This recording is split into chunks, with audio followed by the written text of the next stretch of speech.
राज्य के जिला के ग्राम पंचायत अधिकारी लक्ष्मी आइडिया से दो ग्रामीण के बहुत मामला सामने आया है। इनमें से एक मरीज चर्चा करे के दौरान स्वास्थ्य विभाग के अधिकारियों के कहने की 26 तारीख से गांव में शिविर लगाकर डायरिया के संक्रमित मरीज मन के इलाज करे जाते हैं। इस दौरान 6 महीने में 7 ग्रामीण मन के इलाज करे जा चुके हैं। नाम सूची से मन में से कुछ मरीज मन के अस्पताल में हर जगह हुए लेकिन ठीक होने के बाद उमन के नाम इत्यादि जोड़े डायरिया से हुए रहे। खबर के बाद स्वास्थ्य विभाग के अधिकारी मन लगातार घर घर जाकर संपर्क जा रहे हैं और लोगों ने कहा था कि जो भी डायरिया के संक्रमण के शिकार है उसके बारे में तत्काल जानकारी दी जाए, जिससे से पंडिया के सामुदायिक स्वास्थ्य केंद्र में बेहतर इलाज की व्यवस्था करी जा सके। Bureau report. कहीं महिलाओं को एक उनको प्रोत्साहन के तौर पे हम देख रहे हैं और ये महतारी वंदन योजना उनके लिए कितना कारगर है उस चीज़ को हम बताने जा रहे हैं। बहुत सारी ऐसी एक पेड़ माँ के नाम भी वृक्षारोपण करेंगे और अनेक भी कार्यक्रम है वहाँ, क्योंकि छत्तीसगढ़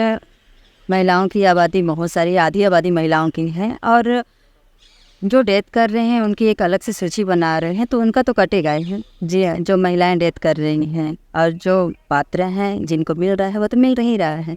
देखिए अभी तक पोर्टल खोला नहीं गया है, जैसे ही खोला जाएगा वैसे ही फिर से महिलाओं फॉर्म भरेंगे और पात्र सूची में आएंगे तो निश्चित तौर पे उनको भी 1000 रुपये का लाभ मिलेगा। उनका कहना से कि जो पात्र महिला मन योजना में रही उमला मध्य प्रदेश के लाडली बहन योजना के जैसे ही रक्षाबंधन के मौका में विशेष प्रोत्साहन राशि भी के बारे में फिलहाल विचार करे जाते और कहना कि जल्द ही महतारी वंदन योजना के सिर्फ एक सम्मेलन के आयोजन करे जाए एवं मुख्यमंत्री विष्णुदेव साय भी विशेष रूप से मौजूद रही।